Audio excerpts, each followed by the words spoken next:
poderia me apresentar um pouco melhor contando a história de que eu sou de uma cidade do interior de São Paulo, que mudou para São Paulo nos últimos dias de 67, veio para fazer o vestibular de medicina e passou 68, foi um ano de grandes mobilizações estudantis. No final de 68, era o 4º ano da ditadura, a ditadura deu um repique, chamado Ato 5, e aí, se havia dúvida, de 69 para frente, ela foi uma ditadura total para valer, deixando o saldo conhecido de violência, de mortes, tortura, Frei Tito, Padre Henrique e tantos outros. E essa ditadura seguiu assim até lá pelos 75, 4. O general-presidente lança um projeto de anistia, de distensão lenta, gradual e segura, que era para modernizar a ditadura e consolidá-la. Mas toda vez que se abre um pequeno orifício de água numa grande represa, acaba acontecendo desse orifício explode. E aí isso não segurou mais.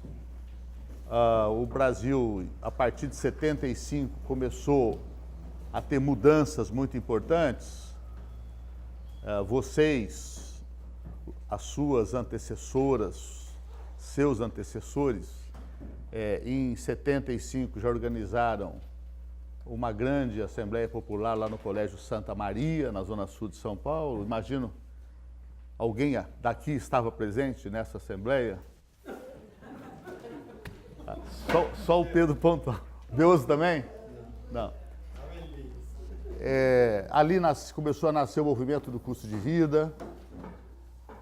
Desde 68 se organizam as primeiras comunidades eclesiais de base e em 75 elas já estão com uma rede montada em cidades importantes. Aqui em São Paulo, na Zona Sul, na Zona Leste, num primeiro momento, se alastraram bastante.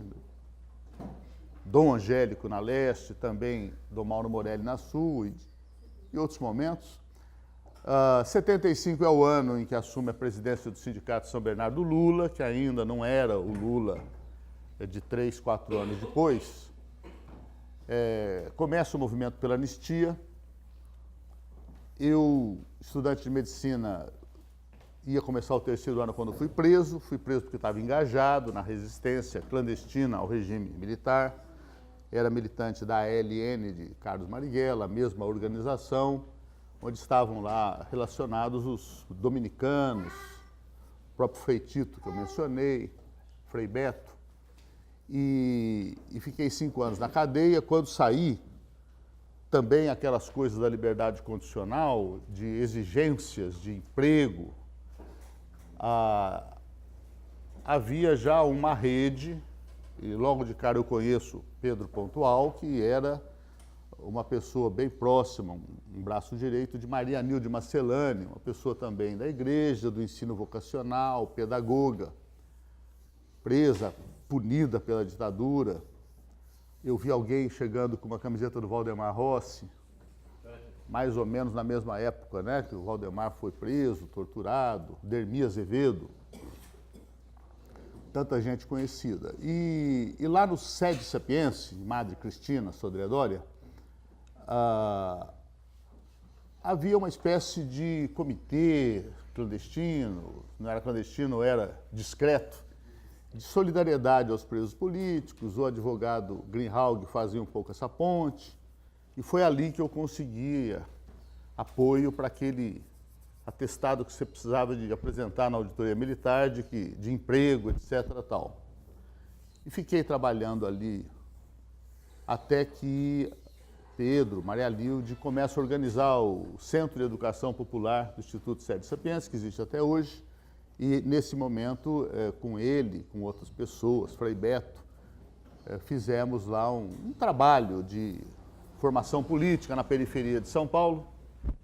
E, a partir daí, eu termino essa apresentação para dizer que, nesse período, então, eu me aprofundo um pouco, conheço um pouco, lemos juntos todo a proposta pedagógica de Paulo Freire. É um conjunto de questões que sintetiza tudo o que é necessário, mais ou menos eu tinha pensado no roteiro que eu vou apresentar, de reflexões, terminar com elas. Confesso que essa é a primeira vez que me é feita, mais formalmente, uma só das perguntas, que é o silêncio das ruas, né?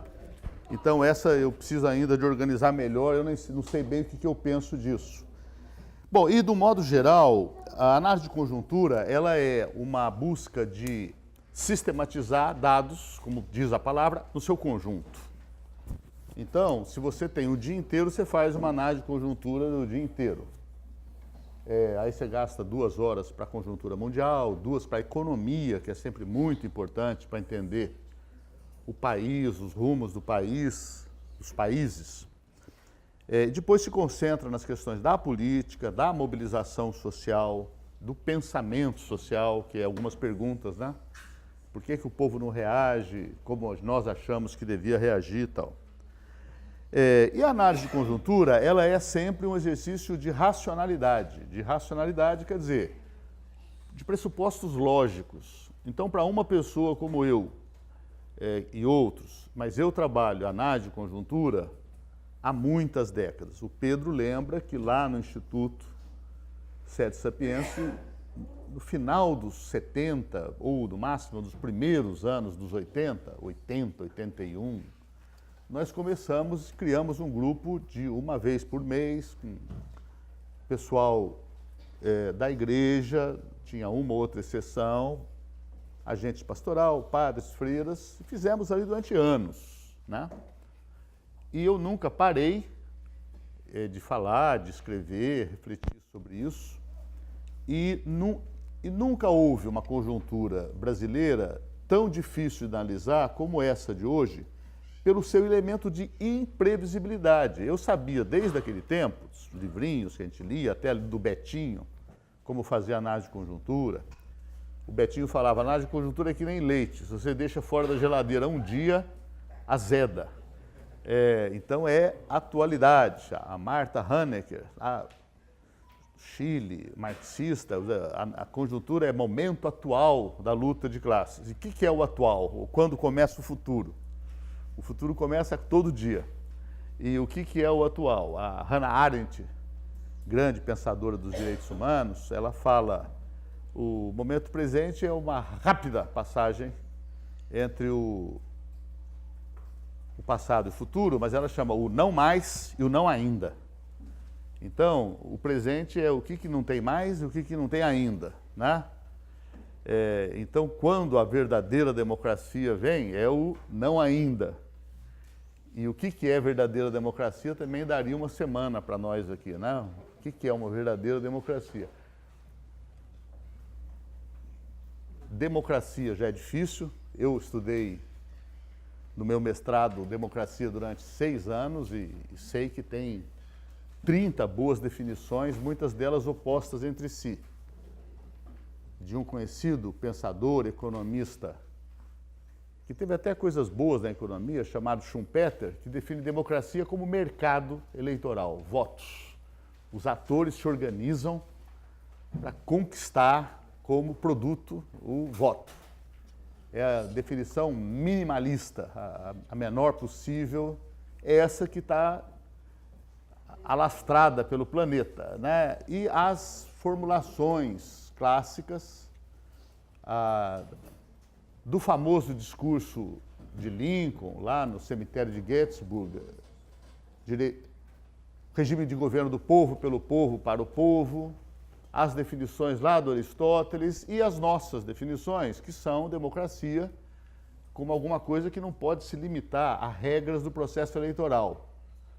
São muito importantes essas regras, direito de voto, liberdade de partidos, eleições livres, honestas, mas tem que ter fundamentos econômicos, porque se as pessoas não têm o mínimo de renda, elas têm direito de vender seu voto.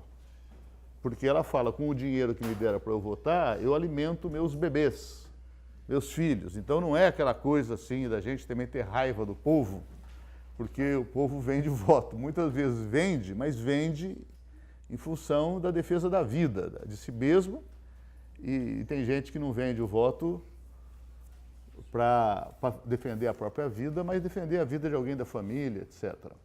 E tem gente que vende voto porque é canalha e picareta e sacana mesmo, né? É outra coisa. A democracia, para nós, ela vai envolver um mínimo de fundamentos econômicos, sociais, de igualdade, programas, de informação, escola. Uma escola não a escola sem partido. E o contrário de escola sem partido não é escola com partido. O nome é uma estupidez, é uma armadilha fascista. Uma escola não pode ser uma escola de partido. Então eles criam uma escola sem partido para atacar um inimigo que não existe. Quem é que defende que a educação seja partidária? Não, o PT é bom para burro, o resto não presta, né? Tem de haver educação sobre partidos políticos com o devido distanciamento pedagógico. Se o professor, a professora forem petistas, eles não podem fazer dessa aula uma propaganda do PT, vai fazer lá fora. Ali ele tem que apresentar as coisas na sua equidistância, né? Colocar todos os partidos. Isso realmente não é fácil, como não é fácil definir o que é verdade, né? Verdadeira democracia. Democracia não é fácil, verdade também não é fácil. A verdade, ou ela não é uma só, ou se ela for uma só, é uma questão da filosofia, os filósofos não se entendem sobre isso, os pluralistas falam que não existe uma verdade só. Mas nós aqui podemos concordar que se a verdade for uma só, ela só pode ser percebida como alguma coisa que está aqui no meio da sala e nós todos olhamos para ela e cada uma vê um lado dela. A coisa do elefante, né? Quer dizer, um que apalpa a perna acha que é um coqueiro, quem apalpa a tromba acha que é uma cobra, né? Não sei o quê. A verdade, ela só pode ser concebida, formulada, numa visão de conjunto, em que vários pontos de vista se complementem. Então, a busca da verdade, numa reunião como essa aqui, vai ser sempre essa de trabalhos em grupo, dialogar, ver que opinião prevalece. Às vezes, prevalece uma opinião da maioria que um ano depois se revela falsa. Né? Nós todos achávamos que era isso, não se confirmou. E por último, Jesus deixou Pilatos sem resposta para essa pergunta. E se fosse fácil responder, talvez ele já tivesse matado o Pilatos lá. Não, verdade é blá, blá, blá, blá, blá, tal. Pilatos até hoje está querendo saber.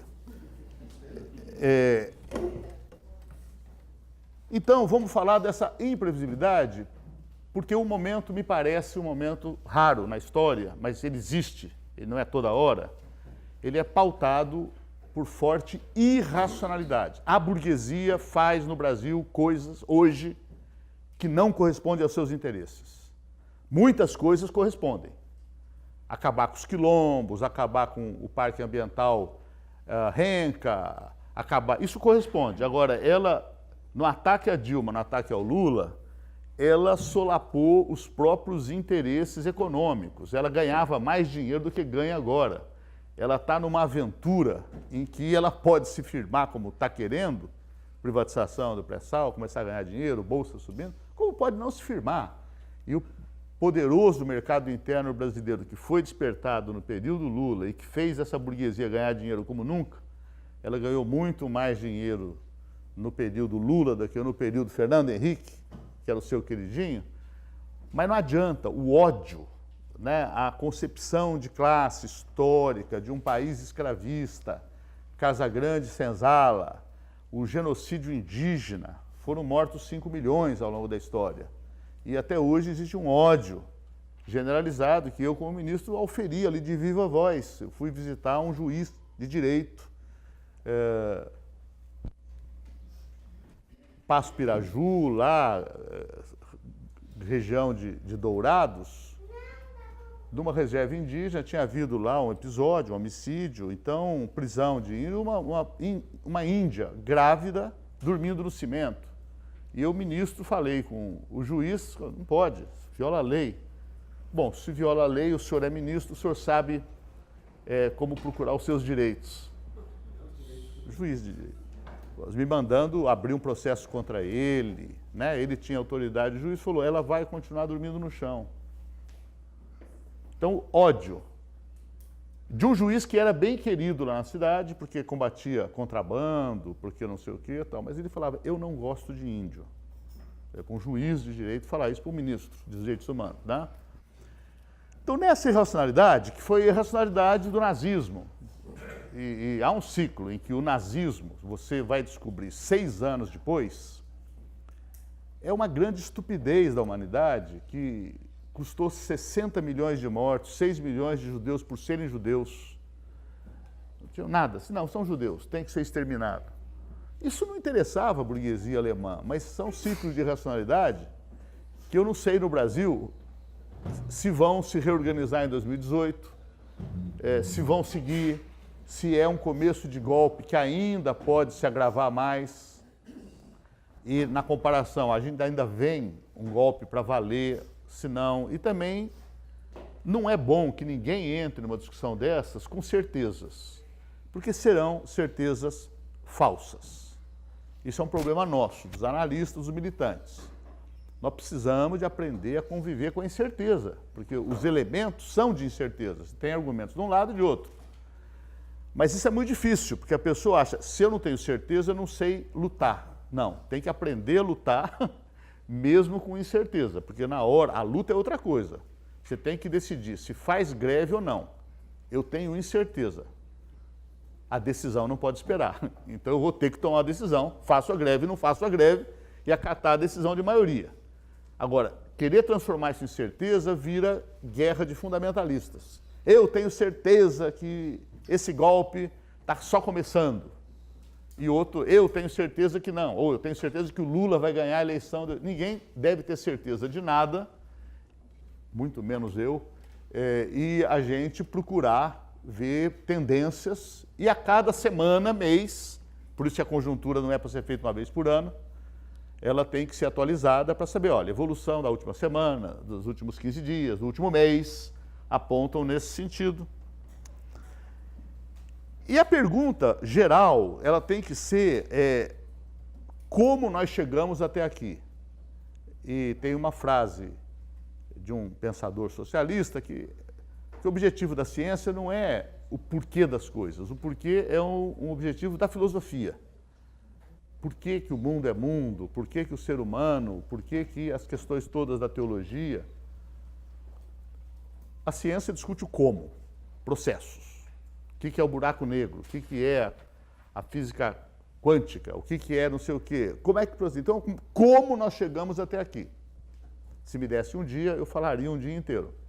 Como eu tenho que falar em 1 minuto, 2, esse tema, nós somos quem? Nós somos Zumbi de Palmares, nós somos Tiradentes, nós somos a luta da libertação, nós somos Frei Tito, nós somos pessoas que o dirigente comunista italiano Palmiro Togliatti, que foi o partido comunista mais forte do Ocidente no período da guerra, final da guerra, ele costumava começar os seus comícios de massa, e era massa, era 100 mil pessoas, 200 mil, com sono venuto da molto lontano, nós viemos de muito longe. Então, a primeira coisa é isso, esse grupo aqui, se sentir como um grupo que vem de muito longe. Assim como essa elite, que nós chamamos de coxinha, também vem de muito longe. Então, para entender o Brasil de hoje, mais que nunca é retomar essa ideia de um país escravista, de uma escravidão. Eu mesmo, que trabalho com análise de conjuntura há décadas, eu só passo a ter uma consciência mais adequada sobre a questão da escravidão no Brasil nos últimos 20. Então eu já era um tremendo militante, cadeia, não sei o quê, mas a questão do escravismo racial era uma questão complementar da luta de classes. Ela é fundante. Eu acho que não teve outra escravidão no mundo tão importante quanto a brasileira, nem a dos faraós, nem a da Roma antiga, dos escravos na arena. Por quê? Porque a escravidão, naqueles momentos históricos, eles não eram demograficamente o que foram no Brasil. Aqui no Brasil, a produção econômica durante 3 séculos e meio era 90% do trabalho escravo. a maioria demográfica era de escravos, né? Quer dizer, então, a gente no governo Lula, 2010 em especial, com a economia crescendo, combatendo a fome, a gente se esquecia disso, né? Quando alguém tentava alertar, olha, cuidado, a gente falava, não, peraí, você está muito pessimista, né? A gente agora fez um governo muito moderado, então a elite brasileira ela vai se sentir obrigada a responder com alguma civilidade também. Quer dizer, o governo Lula não atacou nenhum pilar da estrutura capitalista, né? A propriedade privada, os bancos privados, né? Não mexeu com nada disso. Então você podia falar, mas aí em compensação também nós não vamos ser atacados mais como a gente era antes, com fuzis e... Bom, é cedo ainda para ter uma visão de conjunto, mas cuidado com essa análise, porque pode ser que essa elite brasileira ela continue com o mesmo sentimento de ódio, de insuportabilidade perante o pobre. Quer dizer, o pobre não é uma realidade que ele acata, que exista, e, portanto, é um imperativo, especialmente quem tiver formação cristã, vai ter que se perguntar, bom, e os mais pobres? Né? A parábola do buraco da agulha, do camelo.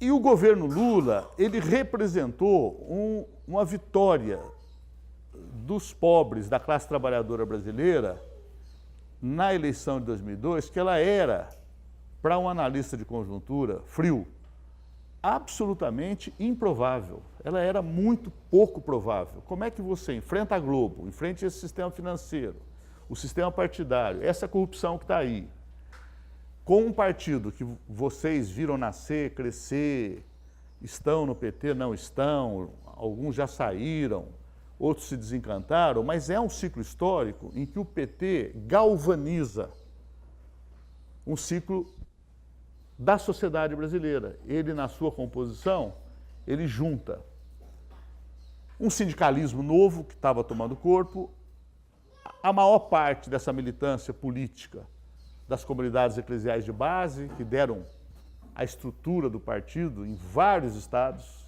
O partido nasceu basicamente por causa da mesma rede. Eu, no início do PT, uma viagem que eu fiz para a direção do partido no começo, eu era recebido em Rio Branco, no Acre, na casa de Dom Moacir Greck, porque era tão próximo do PT. Não, mas na hora de fazer reunião, ele falou, Paulo, agora não faz a reunião aqui não, a reunião você faz fora. Eu ia. E isso acontecia, vocês sabem, né, em vários lugares do Brasil. Também gente que veio da antiga militância de esquerda, alguns parlamentares, como Suplicy, Irma Passoni, vocês lembram? E essa síntese histórica teve no Lula um elemento que é muito raro. Eu diria, o Lula é uma figura com as suas muitas virtudes, com os seus vícios, vamos examiná-lo na sua humanidade, que uma nação produz 2 por século.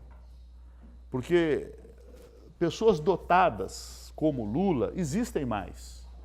Não é a coisa que não, a cada 100 anos só nasce um, não, nascem muitos.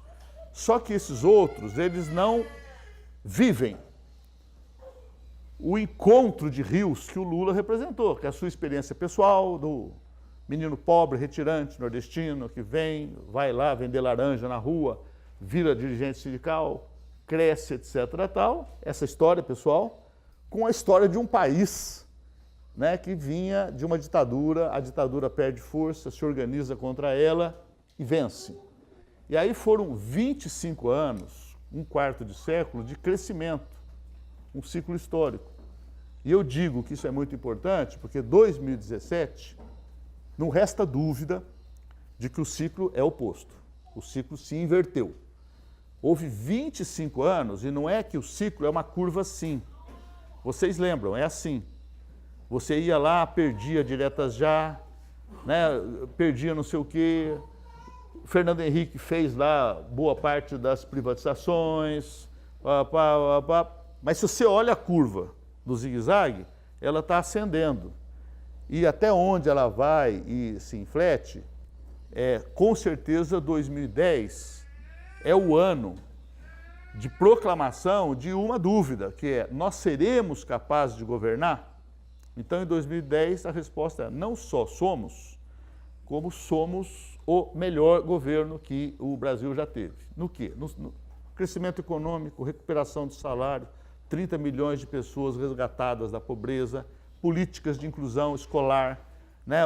Os engenheiros médicos que se formam hoje, que jamais se formariam, a soberania diplomática, né? O Brasil se afastou da órbita de Washington, foi articular com China, Rússia, África do Sul, Índia, BRICS, apostou aqui no Mercosul, havia uma realidade regional de meia dúzia, 8 governos alinhados, então deu muita força para esse.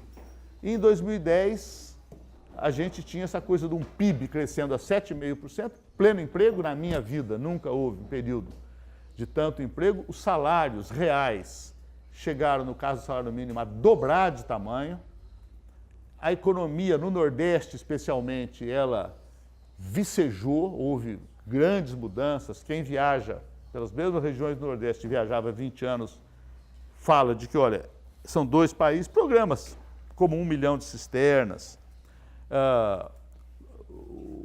teve seca, teve um monte de problemas, o governo não teve um saque, não teve aquelas coisas de ir para o supermercado, atacar caminhão, dos governos anteriores. Então, esse país, e em tão pouco tempo,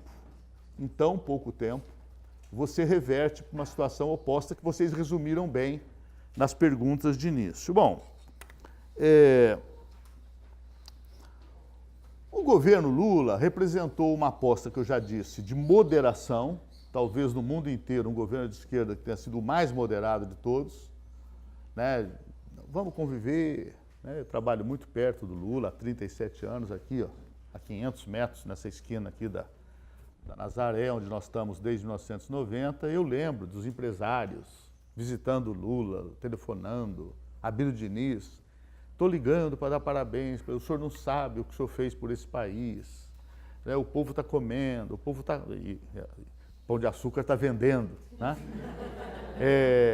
Nunca ganhamos tanto dinheiro como agora, etc. tal, né?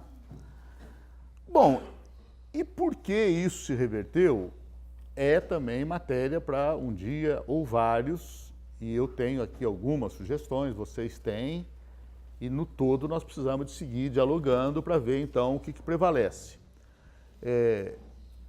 Então, evidentemente, existe um problema que antecede a natureza das medidas do Lula, da Dilma, que é a questão da história como alternância de ciclos.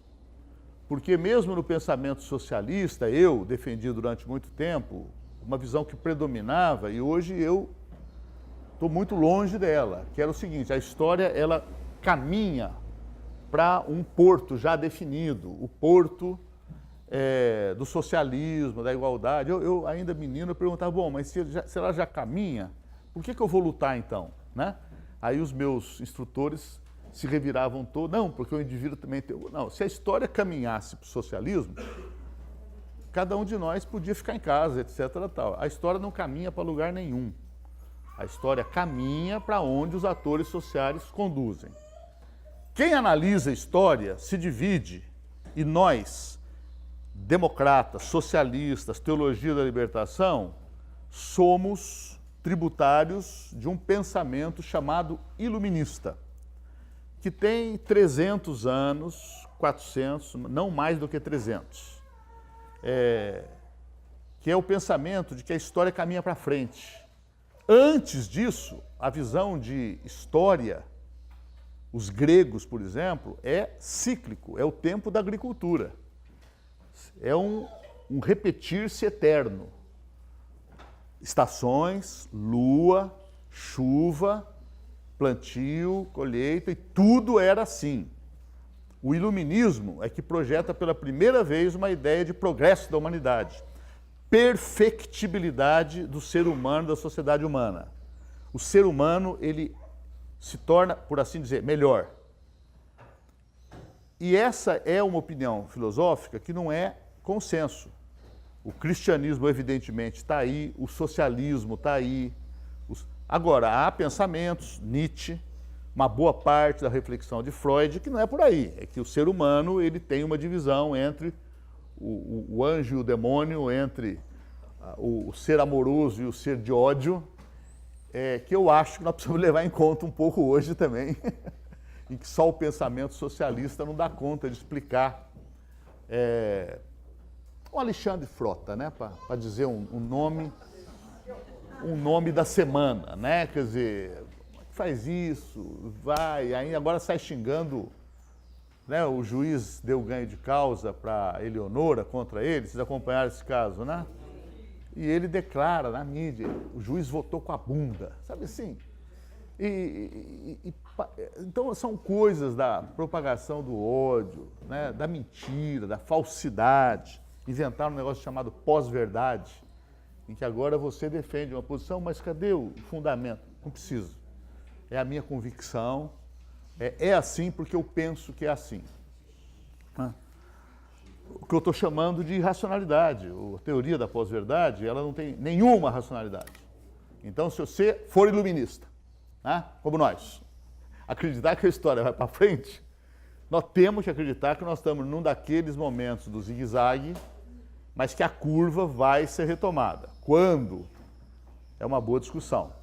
Depende de nós também, depende de hoje aqui. Agora, e essa história do iluminismo, da aposta, eu acho que é uma aposta que a gente faz uma vez só na vida, né? Eu acredito que vou mudar a sociedade, justiça, igualdade, liberdade, eu não acredito. É muito ruim a gente passar 10 anos, 20, e falar assim, quer saber de uma coisa? Cansei. Eu vou começar a pensar igual a classe dominante, sabe? Cada um que se lasque. Não. Há pouco tempo eu vi aquele Boaventura Souza Santos, professor de Coimbra, que vocês conhecem, ouviram falar, falando isso. Como em Pascal, né, que num certo momento o filósofo discutia a questão de Deus, ele usa a palavra aposta. Você tem elementos assim, né?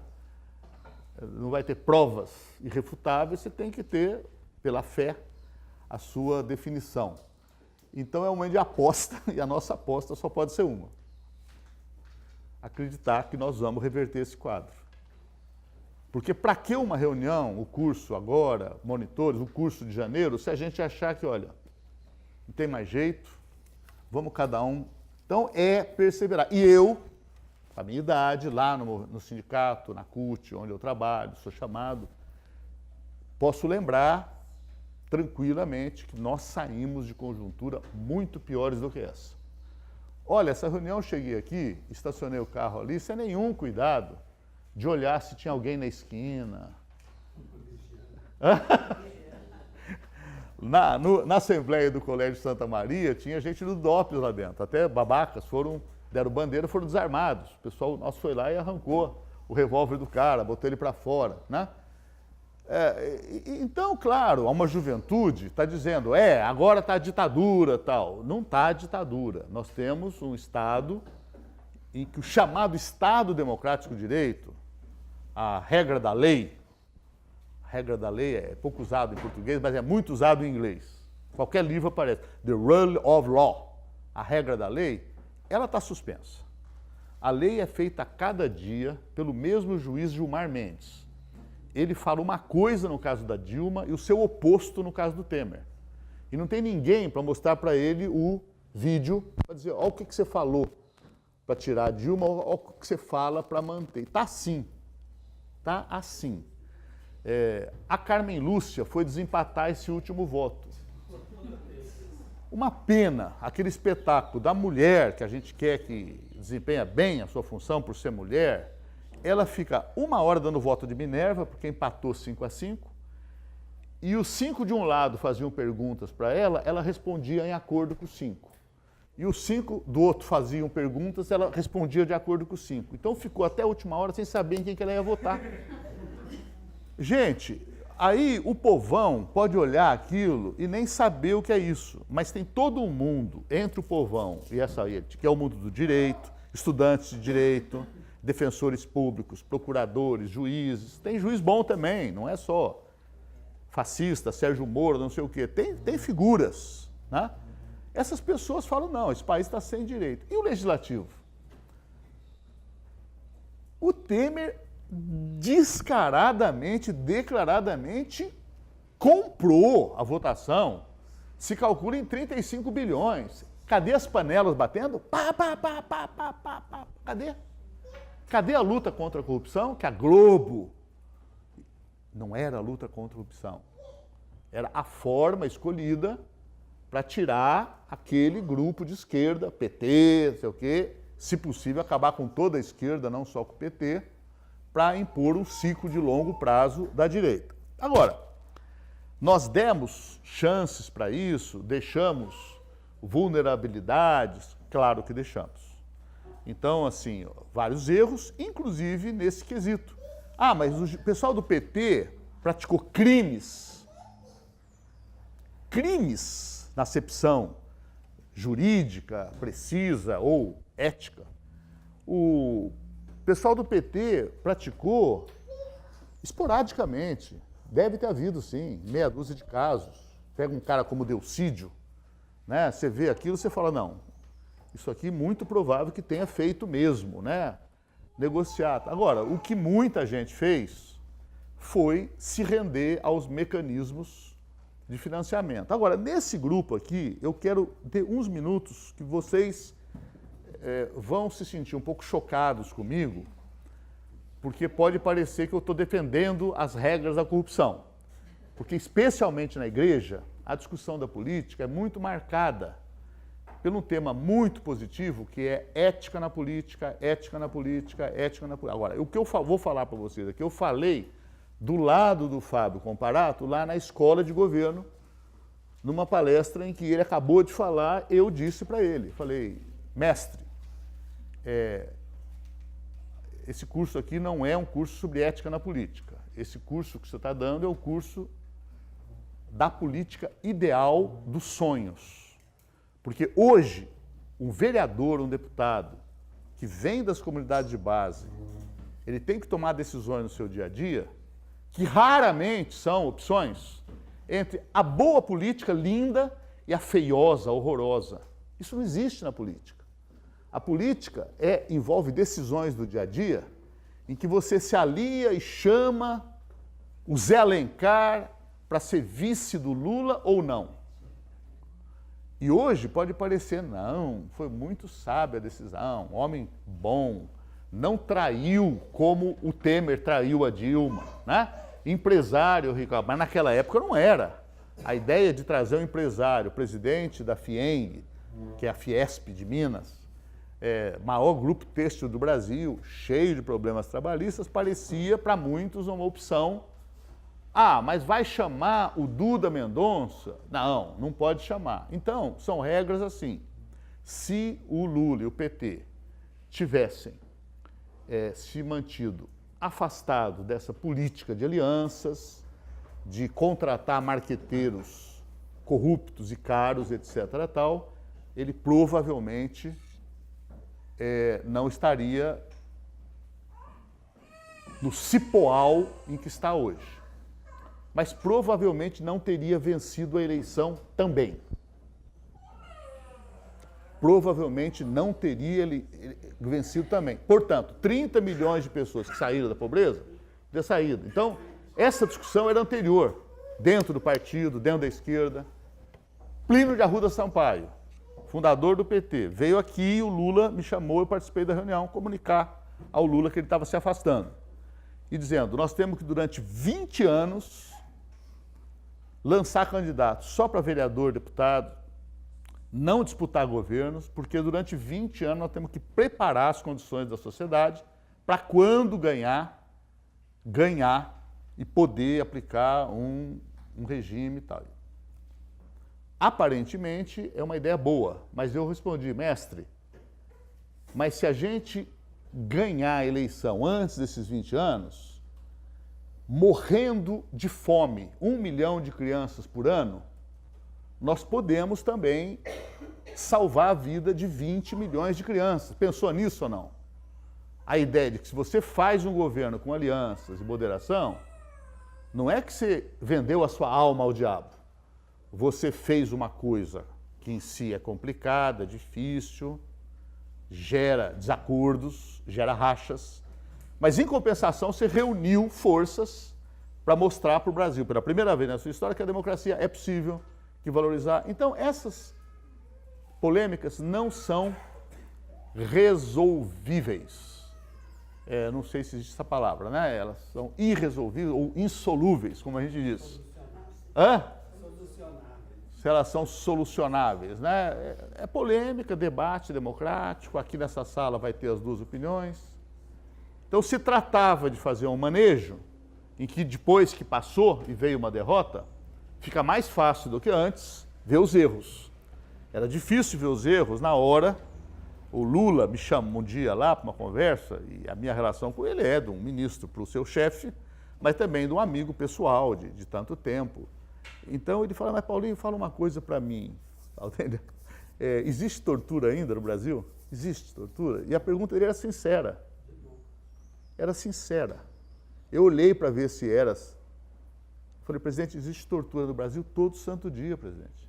Em qualquer distrito, não precisa ter máquina de choque elétrico, um saco de plástico. Você põe aqui, segura e fica e deixa lá o interrogado sem fôlego, sem aquela de levar para o mato, né, e falar, ó, ou você volta para lá e faz o depoimento, ou nós te trazemos aqui de novo para o mato, né, e tantas vezes o mato termina em cadáver, o chamado presunto, né, que é o desaparecimento. Aqui no estado de São Paulo é todo final de semana as chacinas da juventude negra na periferia de São Paulo, etc. Tal. Então foi uma política de governo moderada, pragmática. Quando fala moderada, uma parte do pessoal nosso vai dizer, devia ter feito como Chaves fez. Devia, né? No quê? O ter feito como Chaves fez deu mais segurança para a Venezuela, para o seu caminho. Eu sou membro da Comissão de Direitos Humanos. Venezuela é das coisas mais difíceis para mim, porque eu tenho que votar, nós somos 7 comissionados, violações de direitos humanos pelo atual governo. E é muito difícil, quando eu posso eu me abstenho, eu fujo. Mas tem hora que não tem como eu recusar, porque às 2 da madrugada foram lá no presídio, todos com toca ninja, pegaram o líder opositor, levaram para outra cadeia, 48 horas sem comunicação com advogado, com família. Eu posso concordar com isso, porque é um governo de esquerda? Então, são dificuldades. E por último, né? Podia e devia fazer, porque aí sim o povo ia para a rua. Bom, o povo ia para a rua e a burguesia, ela ia então ceder, falar, tá bom. Vocês conhecem algum lugar em que na hora que o povo veio para a rua, a burguesia falou, tá bom, então façam como vocês quiserem, eu vou para Miami. Tem alguma história de algum país que aconteceu isso? Cospe fogo, cospe sangue, metralha, né? O golpe contra o Pinochet começou com aviões atacando o Palácio Presidencial. Quem for a Santiago não deixe de visitar lá o museu que a Bachelet construiu, que na antessala fica a televisão mostrando o tempo todo esse vídeo. Ali em frente do Palácio da Moneda, os outros prédios com os soldados com metralhadora disparando e os aviões dando rasante, jogando bomba e metralhadora. E lá dentro, o Allende, pronunciamento pela Rádio Magalhães, meio se despedindo, etc. Tal. Então, se a gente fizesse um governo radical, de esquerda, etc. Tal, podia ter chegado a um resultado melhor e podia ter chegado a uma guerra com 1 milhão de mortos, 2 milhões de mortos, 5 milhões de mortos. E aí, quem fala aqui é uma pessoa que com 18 anos foi para a luta armada. Então, não teve nenhuma objeção de consciência, na visão do padre Camilo Torres, guerrilheiro da Colômbia, de que não. Hoje, ser cristão é ir para a luta como era ir para enfrentar o Hitler. O livro do Apolônio de Carvalho, fundador do PT, contando como foi a experiência dele matar o nazista lá na Paris ocupada, e dizendo para ele que foi duro, porque chegando perto, ele começou a pensar, pô, mas esse cara ele tem uma família, esse cara ele tem filho, né? essa vacilada humanista, aí chega lá, mata o cara, pega a arma, os documentos dele e se manda, porque a guerra anula automaticamente todos os direitos humanos. Os direitos humanos é a defesa da vida. A guerra é matar para defender a própria vida, né? Então eu não vejo hoje que o caminho que for chamar para a rua e vamos fazer, seria necessariamente melhor. No Vietnã, sim. Na Revolução Cubana, sim, mostrou. Em muitos outros casos, não. Então essa ideia de que o enfrentamento radical, armado, de pau para pau, é melhor para os pobres, é um tema ainda para ser provado. Nesse momento, a tendência vai ser essa, olha, luta parlamentar, eleitoral, judiciário, não dá para acreditar em nada, vão para o pau. E gente amiga minha está me dizendo, não, eu acho que agora... E eu falo, bom, mas espera aí, nós vamos escolher a disputa pelo caminho armado? Esse caminho armado não é o que mais interessa ao Trump? Nunca na história da humanidade existiu um quadro como o atual, em que os Estados Unidos se calcula que tenha 60% do poderio armado do planeta. A Roma Antiga não tinha, os faraós não tinham, o grande império britânico ou espanhol nunca teve isso, nunca teve isso. E mais, a dominação militar clássica era mar, terra e ar, a partir do século XX. Agora tem uma quarta que chama espacial. Então a Coreia do Sul também está apavorada, porque o cara da Coreia do Norte tem uma bomba de hidrogênio e tem um botão lá. E quando eu vejo aquela foto dele rindo, eu fico imaginando se esse cara, numa certa hora, não vai lá e aperta esse botão. E esse botão, ele tem uma bomba que é 1000 vezes mais forte do que a de Hiroshima e Nagasaki, que vocês lembram, né? Desaparece Seul com 10 milhões de pessoas. Por quê? Porque esse míssil que ele dispara em direção a Washington, ele vai ser abatido no espaço pelo escudo que o Reagan fez. Então já faz mais de 20 anos, Guerra nas Estrelas, vocês lembram disso? Então já tem um escudo de míssil em que os Estados Unidos têm. Então o horror é a Coreia do Sul, porque, pô, essa merda vai cair aqui em cima de mim, né? Eles vão, pá, atingir lá e cai aquilo, e aquilo que cai deixa efeitos de 50 anos. De vez em quando nós temos notícia ainda do Césio de Goiânia. Lembra o Césio de Goiânia? Né? Umas cápsulas que foram enterradas lá, coisa de hospital. Agora imagina o que é a bomba mesmo. Dos grandes erros do PT no pragmatismo político, o pragmatismo eleitoral, alianças, e cada aliança, eu não sei se aqui tem gente do PCdoB, mas até do PCdoB, a conversa com o PCdoB era assim, nós somos dois partidos que temos muita identidade, então não vamos perder tempo com isso. Agora, nós precisamos de 10 milhões de reais, porque só com 10 milhões de reais a gente consegue montar a campanha no Amazonas, não sei o que e tal. E eles fariam isso com qualquer outro aliado, porque era das regras do jogo. Tanto é que lá no Mensalão, o PT se deu ao desplante, e o Lula fez declarações raivosas sobre isso, de entrar numa discussão com o Partido Progressista do Paulo Maluf, que botou a conta lá, eu quero tantos milhões, e o PT, tá bom, vamos arrumar esses milhões. Para o Maluf, que tem todos os caminhos para arrumar o dinheiro que ele quiser, até dinheiro do bolso dele mesmo, como o Dória provou agora, se elegendo com o patrimônio financeiro pessoal dele. Tem dinheiro, né? Então, isso criou a situação para um ataque fascista, antijurídico, antidemocrático, direcionado, tanto é que, quando cai em Aécio e em Temer, as regras não valem. O Temer tem um cara com uma mala de dinheiro correndo numa pizzaria que é do lado da minha casa. Eu vi a foto e falei, não, isso aqui é o Camelo. Ainda peguei meu carro, passei em frente para conferir e era, né? Uma pizzaria antiga que tem na Rua Pamplona.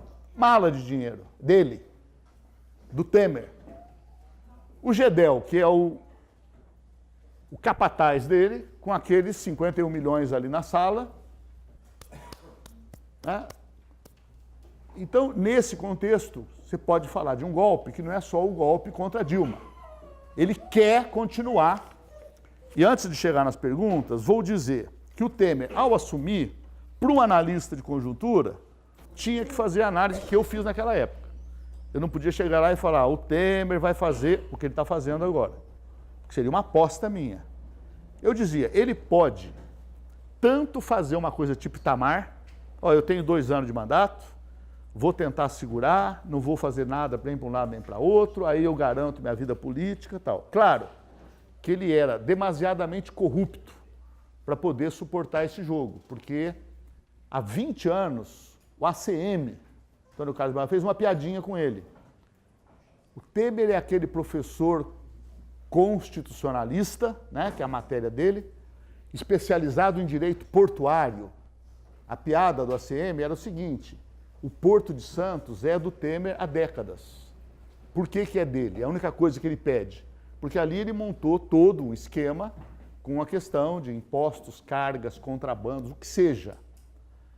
Então, ele fez uma opção que agora está muito clara, que é o seguinte, me deixam no mandato até o último dia e eu entrego o que vocês quiserem e ainda dou mais um pouco de desconto. Então, vocês querem privatização? Eu faço. Terceirização geral? Eu faço. Acabar com a CLT? Eu faço. Mudar a diplomacia brasileira? Eu faço. Meter escola sem partido? Meto. Previdência. Acabo com a Previdência. Então, assim, nesse sentido, o momento é extremamente difícil, porque, de novo, a votação vitoriosa coloca, e o Meirelles, que é o grande articulador, além de candidato presidencial, entre ele e o mercado, quem governa o Brasil hoje? É o Temer? Quem governa é o mercado. E o mercado é quem? É os interesses das famílias mais ricas. O Gustavo Franco está dando uma entrevista hoje por que ele saiu do PSDB e cobra isso. O PSDB não fez com a Aécio o que ele exigiu do PT, ele foi para um tal de Partido Novo. Né? Mas por que ele foi? Ele foi porque ele fala, o mercado explica, que é o conjunto das famílias mais ricas do Brasil. É a primeira vez que eu vejo um ministro tucano usar essa definição de mercado. Mercado, geralmente, não, é o conjunto de empresas que compram e vendem, viabilizam... Não, é o conjunto das pessoas mais ricas do Brasil. E o conjunto das pessoas mais ricas do Brasil não bateu panela por causa de corrupção. E acho que nós todos, em algum momento, nos enganamos sobre aquilo. A gente achou que não tinha absolutamente nada de movimento contra a corrupção ali. As pessoas que foram para a rua bater panela daquele jeito são as pessoas que são médicos, dentistas e que perguntam para os seus clientes na hora do pagamento. Você quer com recibo de imposto de renda ou sem? Né? São as pessoas que em qualquer compra e venda de imóveis combina que vai ser tantos por fora. Né? O Gedel tem um filme dele numa manifestação, é preciso acabar com a corrupção. Vocês já viram esse filme? Está no YouTube. Vocês acham no YouTube aí. É preciso... Né? O Aécio foi, né? Então, nesse sentido, a discussão agora é uma discussão de, primeiro, conjuntura de defensiva. O resumo é nenhum direito a menos. A gente tem que ir para a rua agora, não é para conquistar coisa que não tem. É para não deixar anular conquistas históricas. Algumas que vêm lá do Getúlio Vargas, algumas que vêm da Constituição de 88 e as que vêm do período Lula. Também vou me eximir dos erros específicos da Dilma, que se revelou uma pessoa menos afeita à negociação política, negociação social, do que se exige de quem assume ser presidente da República num país como o Brasil. Ela pode ser uma excelente pessoa humana, excelente lutadora. Agora, no posto, não dá para falar, não vou conversar com esse cara porque eu não gosto dele. Né? Isso não dá para ser. Então, aí, realmente, o período de governo Dilma, especialmente o segundo mandato, fragilizou inteiramente a capacidade de resistência. Eu tive participação num momento importante do segundo turno, que foi aquele evento lá do Tuca, que muitos de vocês foram. Porque ali era uma eleição que estava empatada e esteve perdida 2 vezes nas pesquisas. Por 2 vezes nós perdemos aquela eleição. e ganhamos na última hora ali, então o segundo turno ele tinha que ser o que ela fez, anunciar um deslocamento mais à esquerda, mais presença dos movimentos sociais, MST, moradia, etc. Anunciou.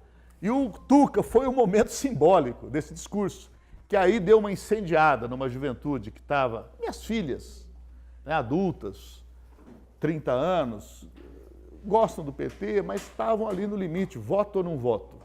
E aí, claro, vou votar no Marcelo Freixo, vou votar no PSOL, uma alternativa de esquerda. Né?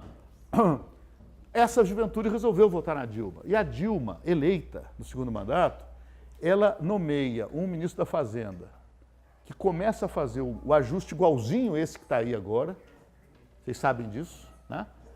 E duas medidas provisórias que eram contra a CUT, contra o movimento sindical, aí ninguém entendeu nada.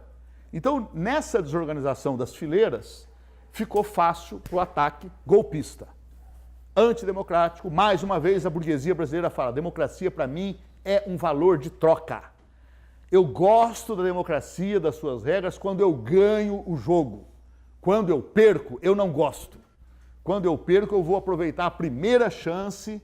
E aí, tiraram a Dilma, tecnicamente, por pedaladas fiscais. Estão sendo feitas, nesta semana, pedaladas fiscais 10 vezes mais graves que aquela. Não tem ninguém falando em impeachment. Eu gostaria de que alguém que fosse amigo aqui do Hélio Bicudo fosse fazer uma visita a ele agora e falar: doutor Hélio, uma das grandes contribuições do senhor foi a luta para tirar da justiça militar o direito de julgar a morte de civis, etc. tal.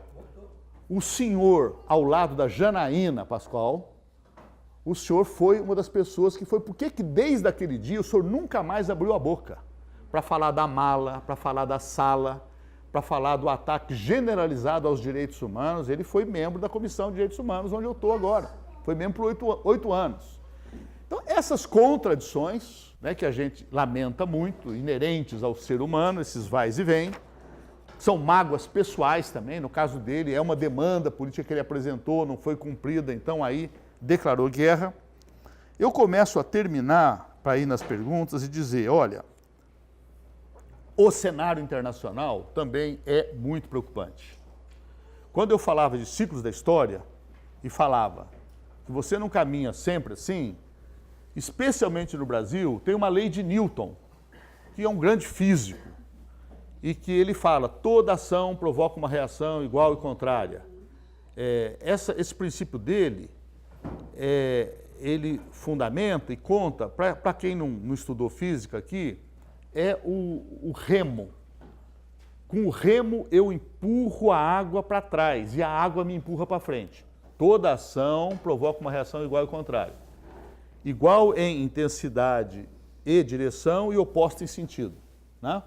Essa lei de Newton é do jato, né? O que é o jato? Eu jogo ar na atmosfera com muita força e a atmosfera joga o avião para frente. Eu acho que um ciclo histórico como o nosso, que foi 25 anos até chegar a vitória de Lula, vai governar? Vai tomar posse? Tomou. Vai dar certo? 2005, 2006, era dúvida, lembra? Mensalão, podia cair. Ganhou, elegeu e fez o segundo mandato, deu certo, melhor governo da história do Brasil para os trabalhadores e para os pobres. Não tem dúvidas. A história não vai ter dúvidas sobre isso, nenhum dos mais reacionários livros não vai ter como fugir disso, quando passar esse clima do golpe. Agora, provoca uma reação igual e contrária. São camadas tectônicas do subsolo que percebiam, olha, com todos os desmazelos, pragmatismos, se eu deixar esses caras 20 anos aí, e podia ficar 20 anos, inclusão, vai ter médico, engenheiro, pobre, né? Os pobres vão vir com solidariedade, para dizer, não, precisa de continuar com essa política. As bases do capitalismo passariam a ser ameaçadas, então vamos nos antecipar. E foi completo. Não aceito o resultado das eleições, peço revisão. Depois dos votos eu peço revisão jurídica, pede para não... E aí foram para o golpe, que articulou Polícia Federal, Ministério Público. Né? Vocês sabem, o cara falou, eu não tenho provas, eu tenho convicção.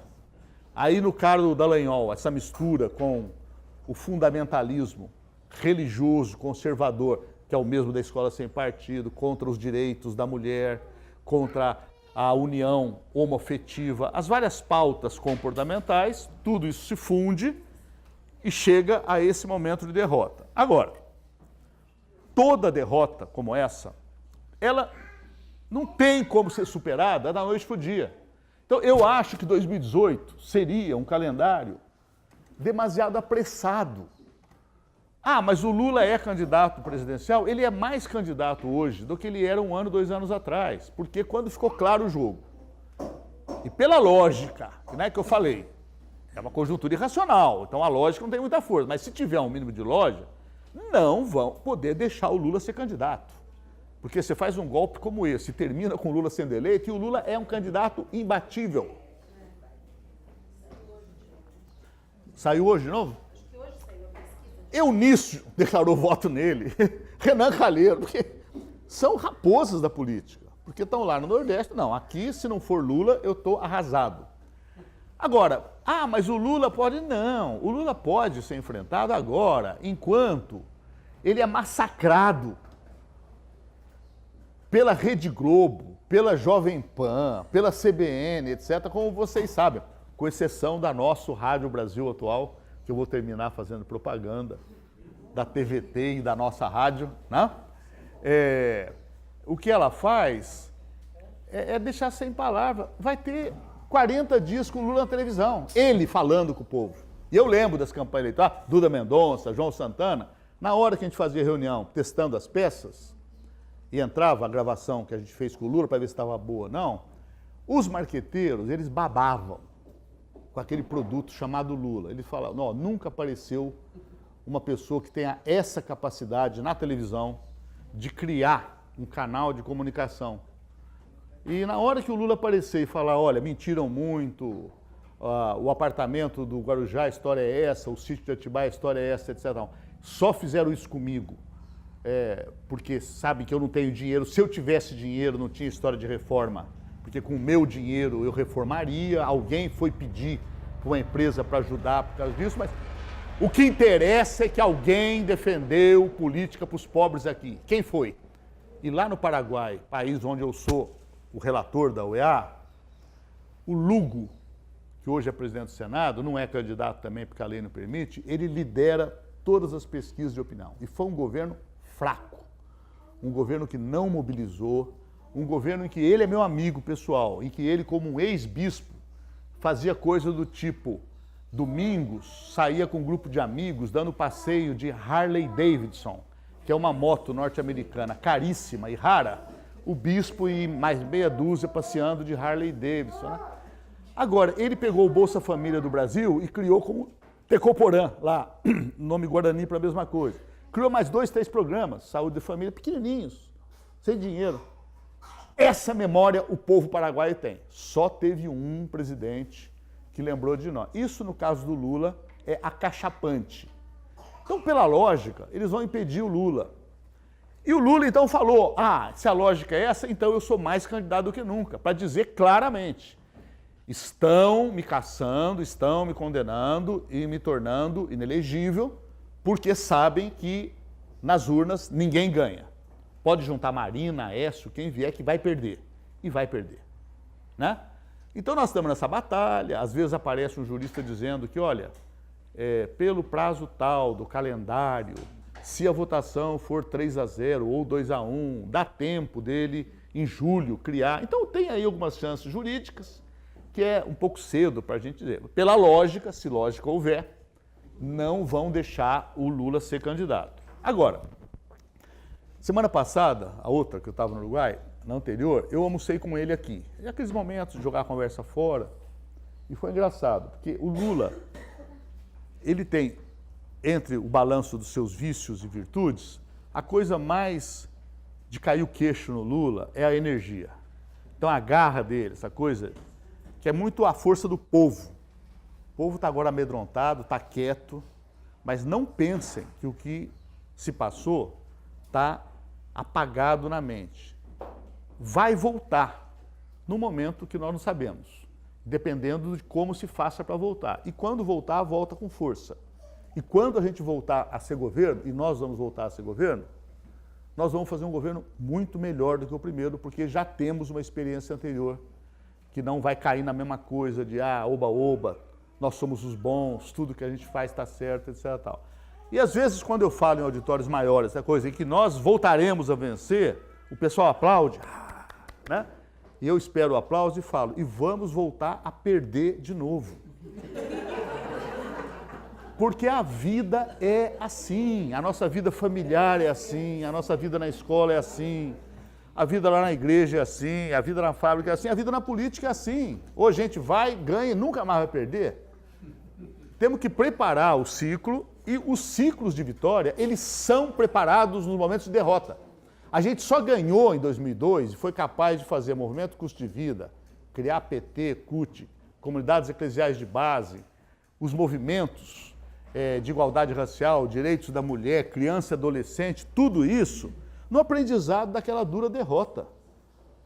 Da ditadura, da tortura, dos companheiros dizimados. A gente foi e levantou. Então agora se nos oferece isso.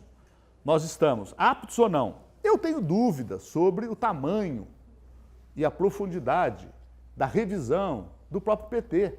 Porque lá no PT eu vejo tudo. Eu vejo pessoas que vocês conhecem que falariam exatamente o que eu estou falando aqui. E tem pessoas que não gostariam nada de ouvir o que eu estou falando aqui. Esse cara reconheceu que nós temos erros, que nós não devíamos ter feito, não sei o quê. Esse cara, sabe assim? Então, não sei o que vai prevalecer. Vai prevalecer muito do que é a força do PT, o seu enraizamento social, que espantosamente não se anulou. Ele pode ter se fragilizado um pouco, mas as caravanas, as duas agora, a do Nordeste e essa dessa semana em Minas, mostram que tem um povo, tem um enraizamento local, etc. tal, que é a grande chance histórica. Agora, o ciclo atual, ele envolve mais unidade, né? E aí sim o PT, como era de se esperar, subiu no salto alto.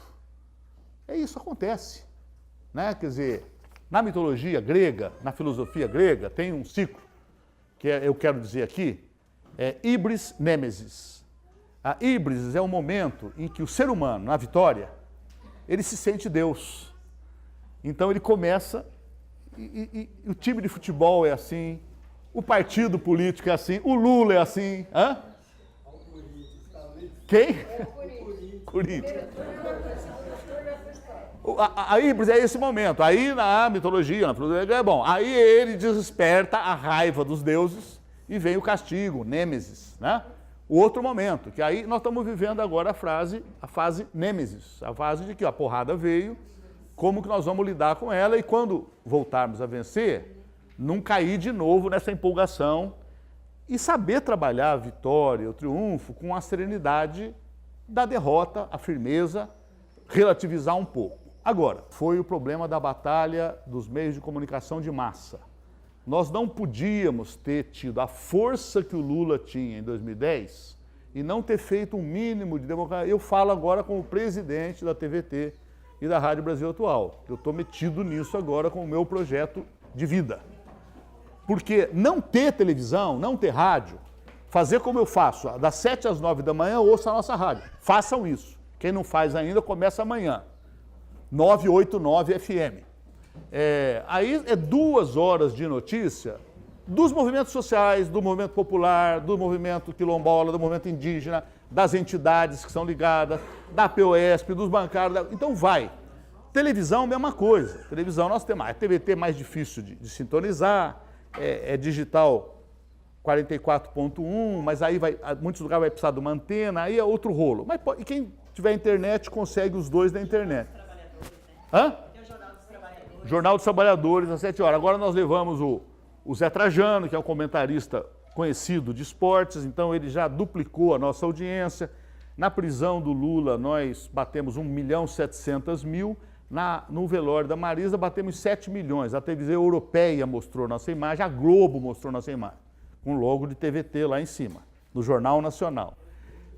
Então tem o potencial que nós estamos construindo, eu estou me dedicando a isso, fazer com Minas, com a Bahia, as TVs educativas estaduais, com o Maranhão, com o Piauí, trazer mais Brasil para o estado de São Paulo. Porque como está o estado de São Paulo, aqui a maioria é do estado de São Paulo. O eleitorado tucano ou a direita daqui, ele pode sozinho zerar toda a vitória de uma candidatura Lula no Nordeste inteiro. Pelos números, tamanho do estado, tamanho da população. Se aqui a gente tiver 40% de votos e perder, 40%, mas se a gente tiver 10, 15, como pode ter, só o estado de São Paulo, né, ele anula toda a nossa vantagem no Nordeste inteiro. Então, uma das estratégias é essa. Eu quero que a TV e a rádio tenham notícia do Piauí, do Maranhão, da Bahia, de Minas, todo dia. Primeiro, porque esses estados estão aqui dentro, fortemente, né? E segundo, porque é um jeito de trazer, nós botamos um filminho do Piauí agora, da energia eólica. O maior investimento em energia eólica que tem no Brasil hoje é lá no Piauí.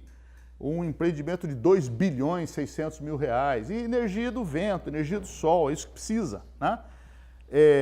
Então começar a mostrar que o Nordeste não é só o que o coxinha, o ódio da direita diz. Não, pessoal que vem migrar, que vai dormir na rua, que é não sei o quê. E a pobreza, ela está crescendo a olhos vistos.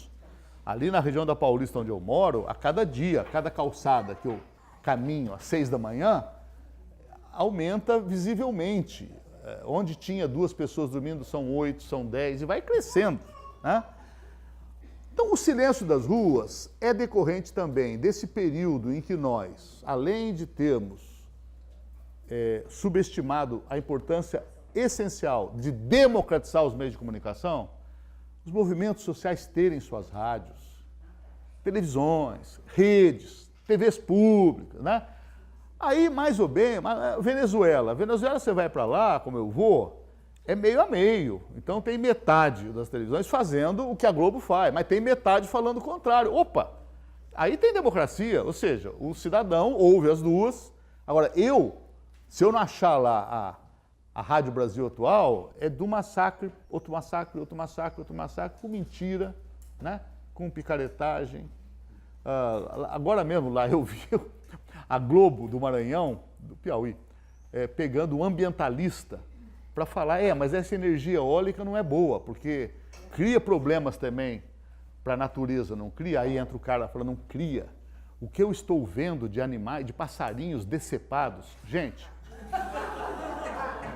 vão procurar a torre de eólica, ela anda assim, ó, nessa velocidade, ó, ela faz assim. Então só se for o famoso canarinho suicida, o cara que vai lá e né? Mete a cabeça lá para morrer, porque ela anda devagar a ponto de você mesmo não entender como é que uma hélice que anda tão devagar é capaz de gerar energia, né? Então, assim, é isso, as coisas não têm limite. Não, ele está fazendo energia eólica, se fosse hidrelétrica, eles iam falar, não, tem que ser eólica, né? Isso é guerra. O jornalismo brasileiro acabou como jornalismo. A questão da ascensão do fascismo no Brasil e no mundo também é muito difícil saber as razões todas, né? Quer dizer, tem hora que a gente não vai perder a fé no nosso otimismo histórico, o otimismo da cruz, né? Do socialismo, mas você tem um pouco de desconfiança. Afinal, talvez, se a gente pudesse falar num erro de Deus, é ele ter deixado para criar o ser humano no último dia, porque ele já estava um pouco cansado. Ele criou a natureza, os mares, a floresta, né? Aí deixou o ser humano pro penúltimo dia. Então o bichinho já saiu com algum defeito. Devia ter descansado primeiro. Ou começado com o ser humano.